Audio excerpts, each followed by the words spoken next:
If you're looking for something new to watch, there's so much streaming, including this critically acclaimed film with Golden Globe nominations for Best Picture Drama and Best Actress. You are one of those lucky people that can travel anywhere.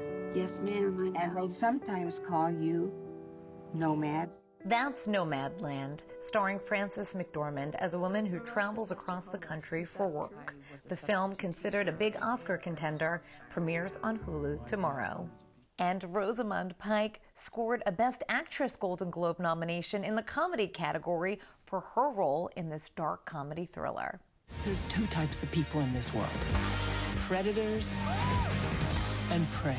Diane Wiest and Peter Dinklage co-star in I Care a Lot, a suspenseful dark comedy new on Netflix tomorrow.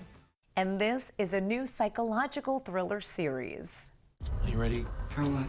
To be Emma. Lily Rabe stars alongside Amy Brenneman in Tell Me Your Secrets. The 10-episode drama starts streaming on Amazon Prime Video tomorrow. This is an animated adventure series and a new chapter for Tony Hale's cartoon Chicken. My name is Archibald Strutter. That's the new DreamWorks animation show. Archibald's next big thing is here. It's based on the positive chicken character in Tony Hale's children's book. It starts streaming today on Peacock. And if you need a new movie to watch with your little ones, this is fun for the whole family. He's a superhero. It's the tale of a squirrel superhero in Flora and Ulysses, based on the best-selling book. It starts streaming on Disney Plus tomorrow.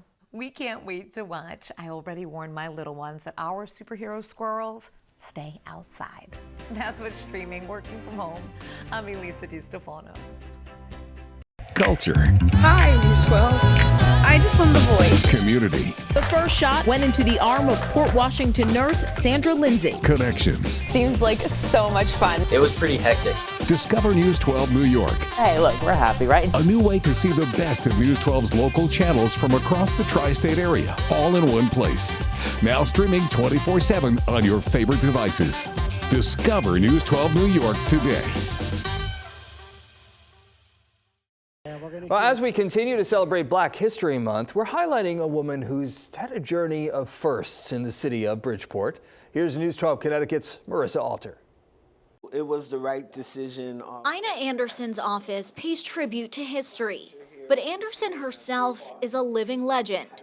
Born in South Carolina in 1958, her family moved to Bridgeport when she was 2. We were raised in Father Panic Village, and we were always taught to excel, that we had to be better, do better, just because of who we were, the color of our skin.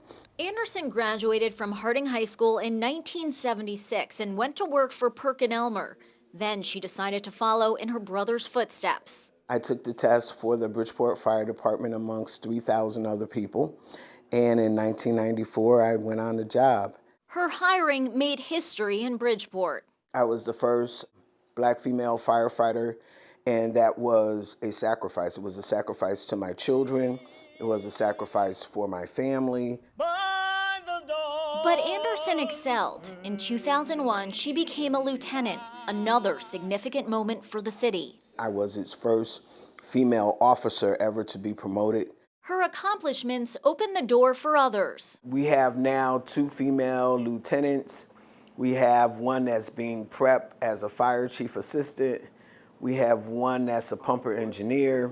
Anderson still has her original hat, preserved in plastic. A neck injury led her to leave the department after 10 years and pursue a new path. I am an ordained reverend, but I also, all my life, loved the arts. Anderson started doing productions at Mount Airy Baptist Church, where she was a member of the ministry. Then in 2017, she set out on her own, starting Emerging Voices Production Company. Her work uses theater to educate by linking history to our world today. Looking back, taking from the past so that you can understand it, to not repeat it, and move forward to the present. Anderson's family always shared their stories with her growing up. She says she's never looked at Black history as a designated week or month. She lives it every day. I am the answered prayer of my great grandmother, grandfather, a prayer that they never saw to come to fruition. My responsibility is to have that same for those that I shall never see. So it is important for me to leave my mark in the world for my children and my children's children. In Bridgeport, Marissa Alter, News 12, Connecticut.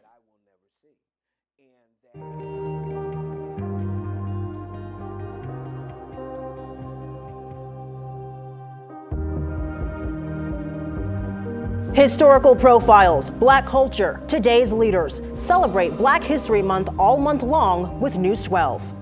A group of Greenwich police officers volunteering their time to help a local agency dedicated to feeding the hungry, while detectives search for the thieves who disabled their entire fleet of trucks and buses. News 12 Connecticut, Sean McCabe with the story. When I first heard the noise, I knew something was terribly wrong. Volunteers at the Transportation Association of Greenwich say over the weekend, thieves broke into 8 of the organization's vans and stole their catalytic converters. Talk about feeling violated. That's exactly how we felt. The vehicles are unusable for the time being, devastating for a group dedicated to getting seniors and the disabled where they need to go. We not only take them to their medical, we take them to the banks, to grocery shopping. And we provide over 30,000 rides annually for all members of the community. TAG also working with Neighbor to Neighbor to deliver food to the pantry's 500 client families around Greenwich, making this an especially bad time to lose their fleet. It was pretty upsetting because we knew that we had massive food runs this week. We were doubling up days because of the impending storms. Greenwich police say they're investigating that theft and vandalism, but officers also showed up at the Greenwich Teen Center today to help fill the hole that those vans left behind. They joined us yesterday and they're joining us today. 3 cruisers were packed floor to ceiling with fresh groceries and non-perishables for Greenwich's finest to deliver. They are doing everything that their normal responsibilities are, plus. Officers say they're just putting the serve in protect and serve. It always feels good to get out of the office, get away from paperwork for a little bit, and actually put a smile on people's faces during this very crazy time. In Greenwich, Sean McCabe, News 12, Connecticut. Now, volunteers at TAG say that they hope to have those buses back on the road by the end of next week. We have an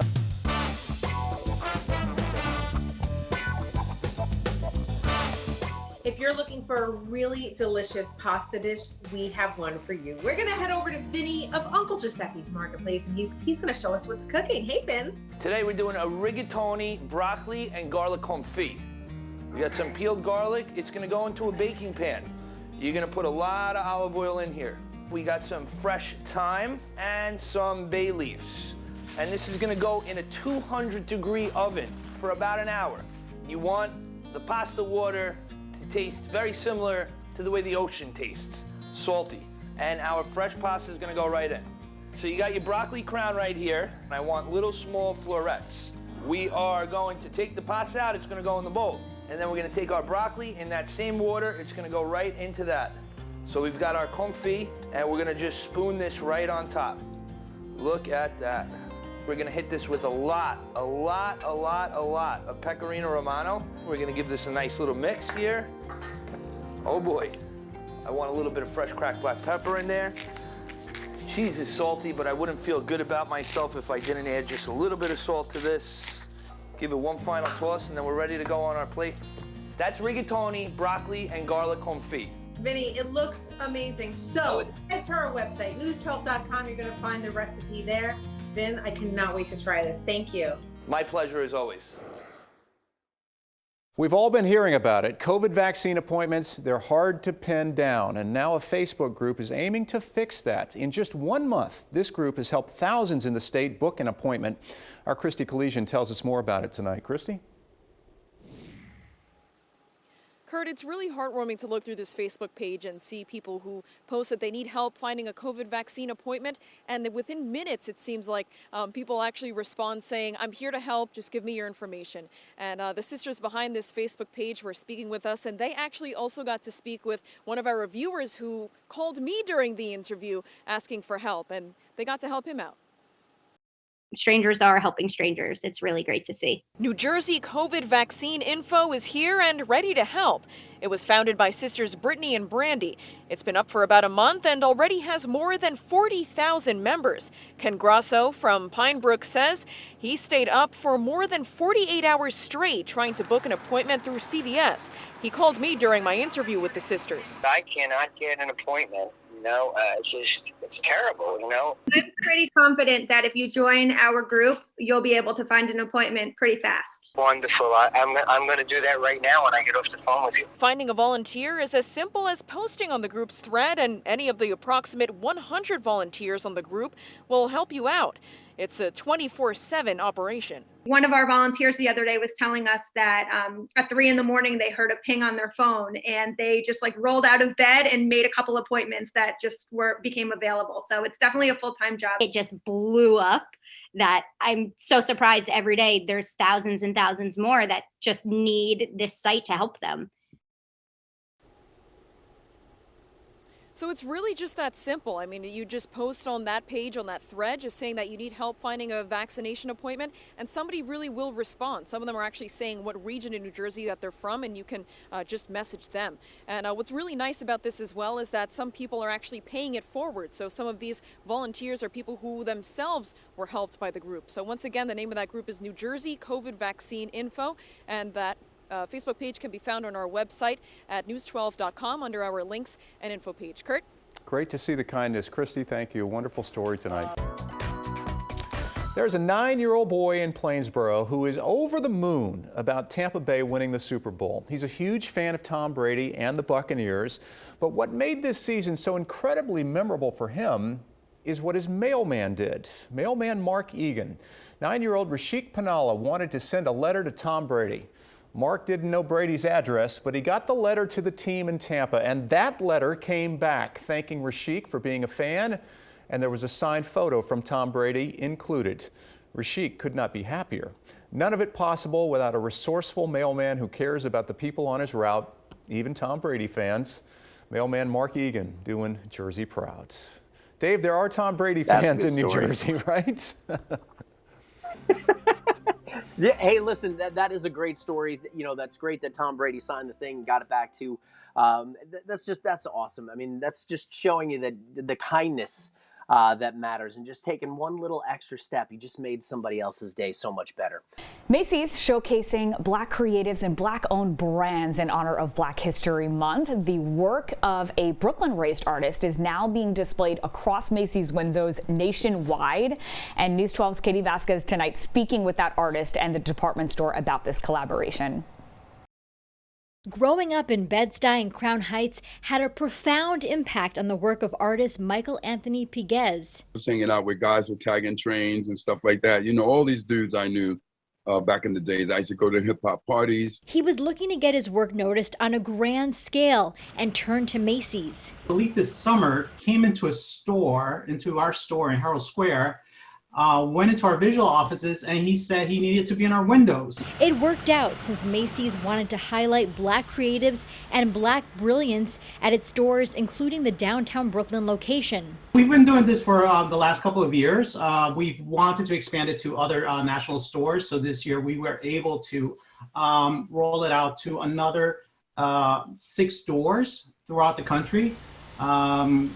Giving a good platform for the artist. Piguez says he wasn't encouraged to be an artist, and he hopes the exposure will be an inspiration to others. Excited to see that here's a Black man, that came out of, the art world and made himself into exposure into an opportunity. On top of the display, customers can give back through a charitable roundup campaign.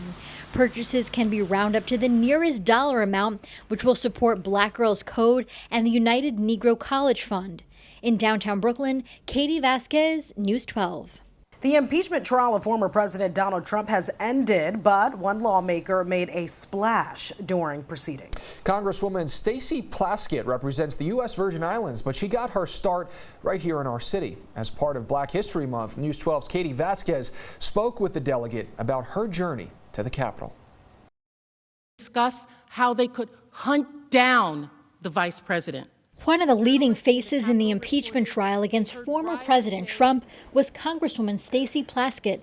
a historic role as the first non-voting delegate working as an impeachment manager. You know, we did not get the conviction, but we've created a record for history so that this president, you know, will be remembered for who and what he did.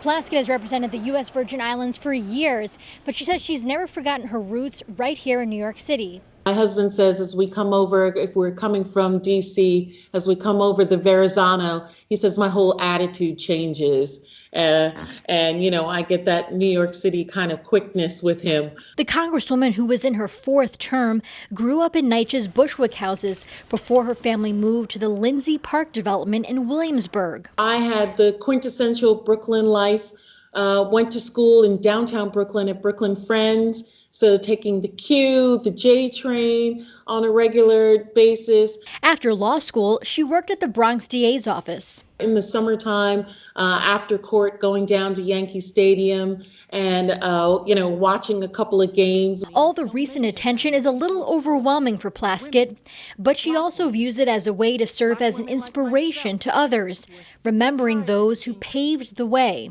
There's so many women who have gone before me, Caribbean American women, such as, you know, we just lost our sister Cicely Tyson, who in her art form did that, or Shirley Chisholm, also from Brooklyn, who's a Caribbean sister, you know, the first woman, Black woman in Congress. I look at them as an example and really try to emulate their excellence. The trial may be over, but she will continue her work representing the people of the Virgin Islands. It's my job to make sure that they receive the funding and the support that every American is supposed to receive. Katie Vasquez, News 12. Meanwhile, some kids have a snow day today, while others are off this week for midwinter break. Well, if you're looking for something to do, the Intrepid Sea, Air, and Space Museum is holding its annual Kids Week. But for the first time ever this year, it's virtual, so a lot easier for you to participate. News 12's Arnold Davik shows us how they're making it fun and easy for kids to get involved. Everything from exploring aircrafts, learning about cute animals, and easy-to-do at-home projects. Your object that you're going to launch into the spoon, and then gently pull back and release, and it's gone. The Intrepid Sea, Air, and Space Museum putting together a week-long worth of virtual programming for their Kids Week. As students are out of class during New York City school's winter break, the live programming allowing students to ask questions to inspire them. But what I'm really hoping is that then once you step away from the screen, you know, kid, adult, families together can continue on, you know, with that experimentation. One of the instructors today sharing a demonstration. A plastic spoon and a rubber band. And then, of course, you'll need something to launch if you would like to. I just have a little Post-it note that I kind of wadded up right here. This lesson teaching kids how planes were launched off the Intrepid because the runways on the ship were not long enough. The help that they had is an aircraft catapult that was fitted right underneath the flight deck. And there would be an opening along the flight deck where the airplanes could attach. Like all Kids Week events at the Intrepid, this year's program covering themes including space, science, music, arts, safari, and nature. The workshops and shows are free online on Facebook or YouTube and run through the end of the week. Arnold Davik, News 12. Nick Galindo tells us there's a new center in Yonkers aimed at changing that racial disparity. After 2 C-sections, Alicia Hudson wanted to try a vaginal birth. I needed to be able to bounce back and take care of my younger kid. While her doctor didn't recommend it, she connected with Birth from the Earth, a Yonkers nonprofit that provides midwifery care and childbirth education to women of color. They connected Alicia with resources so she could deliver her 3rd and 4th children naturally at home. You don't think that that's something that you can actually experience or something that, you know, people of color do. Bringing resources and education to women of color like Alicia is the goal of this new facility called Earth Grounds. We don't want any mothers or families to feel fearful that they're not going to survive their pregnancy. Nubia Earth Martin says the marriage of 3 organizations gave birth to the facility in the heart of downtown Yonkers, specifically to make these resources more accessible to women of color. The goal? To save the lives of Black mothers in New York who are 8 to 12 times more likely to die from pregnancy-related conditions than white moms. Well, what is the difference here? And it basically comes down to systemic racism and implicit bias. And that's one of the things that we're hoping the center will be able to topple. The center offers lactation consultation, village baby showers to give pregnant women much needed supplies, and birthing workshops, wrapping pregnant women with support to protect and nurture the next generation. In Yonkers, Nadia Galindo, News 12. Well, Earth Grounds, part of a county-wide initiative called Black Women, Girl, Child, which is aimed at improving maternal health outcomes for Black women in Westchester County. Well, happening tonight, a free training hoping to prepare families for emergencies, including lessons about the COVID-19 pandemic. The emergency preparedness training being hosted by the Pearl River Lions Club. Leading the discussion is an emergency doctor from Good Samaritan. Scarsdale woman sharing stories from the Holocaust to help educate and inspire others. News 12's Antoinette Biordi has more. These stories really inspire me, and I think they inspire others. Tanya Singer of Scarsdale has always been fascinated by hand-knit items, especially those that were made during the Holocaust. After doing some research, she uncovered the story of this little knitted red dress that now hangs in a Holocaust museum in Illinois. This feels like so different, so special. It's like this gem that survived, and it still looks bright red. Tanya says the red dress was worn by a little girl pictured here, Judy Fleischer Kolb, back in 1943, and was knitted by the girl's grandmother after they escaped Nazi Germany and were living as refugees in Shanghai. It makes sense to me that if one could knit through that time, it would provide great solace. Singer is now sharing the story of the red dress through her passion project called Knitting Hope. She says she wants to continue sharing Holocaust history and how women lovingly made hand-knit items for family members that stood the test of time. It's just even more inspiring to think like the power we have in these small acts, such as knitting a dress for a grandchild, and how much that can mean to giving people a feeling of love and security. The meaning behind the red dress has inspired Singer so much that she's running what's called a knit along on Facebook starting tomorrow, where other knitters will have the chance to make the same red dress. If you'd like more information, you can go to our website, news12.com. Antoinette Biordi, News 12. Well, that Knitting Hope project also coincides with the 78th anniversary of the Japanese seizing control of the Shanghai ghetto back in 1943.